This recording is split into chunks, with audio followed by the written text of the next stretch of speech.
sai da Ali daga cikin faralarsa shine manzo Allah ya ce wato Ali shi ahalin gaskiya ne, kuma gaskiya tana tare da Ali, ko bayana inda Ali ya juya nan gaskiya take juyawa, inda duk gaskiya ta juya Ali yana wajen. Shi ahalin sidiki ne, komai na sayyidina Ali gaskiya ne, babu wani abu. Kuma sannan manzo Allah ya ce Ali da kuka gan shi kamar jirgin annabi Nuhu ne, wanda duk ya shiga ya tsira, wanda duk ya bar san Ali ya halaka. manzo Allah ya faɗa sayyidina Ali wannan. Sayyidina Ali kenan shine na hudun, shi ko dama faralarsa da darajarsa ba magana, shi dan uwan manzon Allah ne, kuma shi ne wanda a rayuwarsa kamar rayuwar ogansa ne, babu shirka. Sayyidina Ali duk abin da ake na larabawa kafin zuwa musulunci bai yi ba don yana hannun ma'aikin Allah tintin manzo Allah ne, kaninsa ne, amma annabi ne ya raine shi. Rabibu, in kaji an ce Rabibu Rasulullahi, to sayyidina Ali kenan. Shi bai yi shan giya ba, bai yi caca ba, bai taɓa zuwa gurin gunki ba. Yadda dai rayuwar manzon Allah take, haka tasa take. Annabi ne ya raine shi. Sayyidina Ali karramallahu wajahu, shi sa ake cewa karramallahu wajahu, Allah ya daɗa girmama fuskarsa, don fuskarsa fuskar manzon Allah ce. Shi bai taɓa yin sujada wajen gunki ba, kamar yadda sauran sahabbai sun shiga sun yi wato kafin zuwan addini kowa da gumakan da suke bautawa, to shi bai taɓa samun sa wasa, bai taɓa yi ba. In kana so ka ga sira ta manzon Allah a jikin wani bawa daga cikin manya, to sayyidina Ali ne. Shi ba dama ɗan uwan manzon Allah ne, kuma shi ne ana aiko manzon Allah da ya shigo gidan da shi da sayyida Khadija da sayyidina wato Zaidu dan Harisata, su manzon Allah ya shigo gidan, su ne usratul nubawiyya, su ne yan gidan annabi, su ne ahlul baitin, su suka fara jin aike, su suka fara karɓa. Sai da na Ali su ne nambawan kafin kowa. Shi sa za ka ji ana yin ladabi a tarihi, a ce a mata baki ɗaya sai da Khadija ce a farko, to sai da Khadija a mata da maza a duk duniya ita ce farko. Annabi da ya zo da abin ita ya fara gayawa, ita ta fara ganin halin da ya shiga, ta leƙo ta ce Ali da Zaidu su zo su gani, su zo su ji. Ta gane aiken Allah ne, ta yi imani. Sai da na Ali ya imani, sai da na Zaidu ya imani. Saboda kaga Abu Ɗalib a lokacin shi yana cikin addinin gargajiya, amma da sai da na Ali ya karɓi addinin nan ya riƙe da cewa ba bautar gumaka, dama bai taɓa yi ba. Saboda ka san martaba iyaye, sai da manzon Allah bayan an kwana biyu suna ta kalmar shahada sun karɓi saƙon Allah, kwana 9 sai da na Ali yana tare da manzon Allah bayan aike, sannan manzon Allah ya ce da shi to ka je ka gaya wa yaya wato babbanmu, ka je ka gaya wa babanka mahaifi shi ne Abu Ɗalibi ga addinin da Allah ya aiko ni da shi, amma ka karɓa ka shiga kana yi tare da ni, ka gaya masa. Sai ce ai abin da ka zo da shi daga Allah ne, sai dai in je in janyo shi in gaya masa ya shiga. Ai na shiga, ai kuma haka ne. Ce duk da haka je ka gaya maka daɗa neman izini. Haka ko aka yi. Sai dai Abu Ɗalib ya ce da sayyidina Ali, Muhammadu mutumin kirki ne, ni na raine shi, ɗana ne, kai kuma shi ya raine ka, ubanka ne. Abin duk da ya zo da shi ka karɓa ka riƙe mai kyau ne. Naima izini addinin da ya zo da shi ka riƙe ka zama a ciki. Kaga girmamawa ba ta iyaye. To sai da na Ali kenan.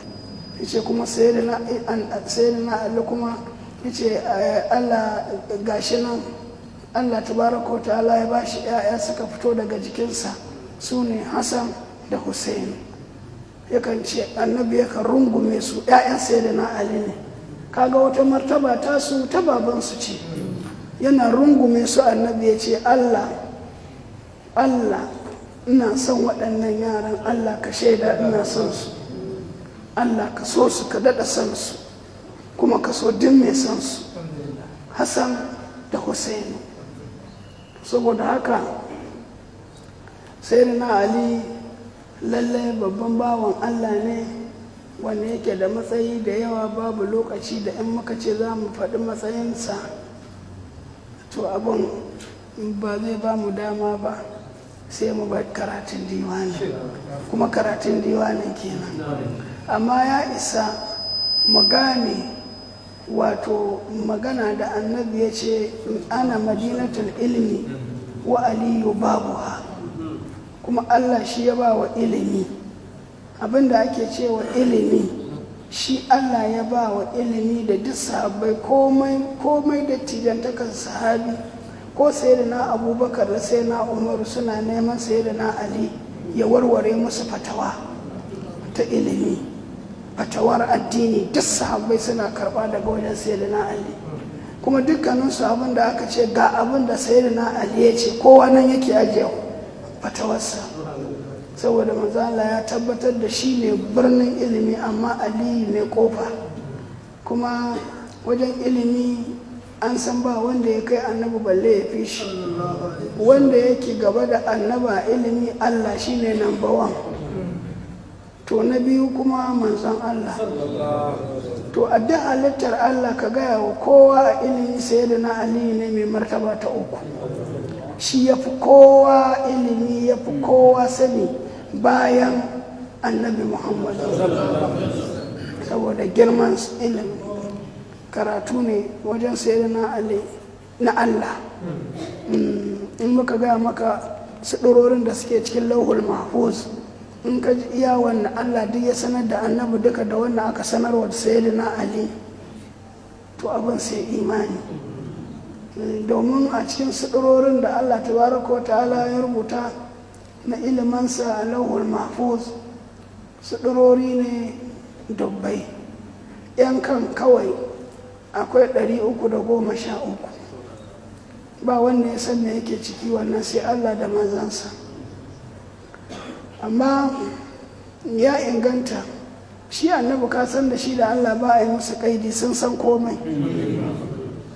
Sayyidina Ali a cikin wannan suɗurorin sai aka ce sauran adadin suɗurorin da ba a faɗa adadinsu ba Allah ne kawai ya sani, sai sauran kuma 313 kowace suɗura ɗaya Allah kaɗai ya san ya tsawonta da girmanta da abin da ta tare na ilimi. Amma duka Allah tabaraka wa ta'ala ya sanar da manzon Allah. Sai aka ce to da aka kasa a ciki, sai manzon Allah bayan ya san duka, sai kuma aka kwashi 300 nan, sai manzon Allah sallallahu alaihi wasallama ya kuma keɓanta da guda 200 cip duk ya san su, amma wannan biyun ba mai ci, ba wanda yake ciki sai shi. Shi ne sai aka ba sayyidina Ali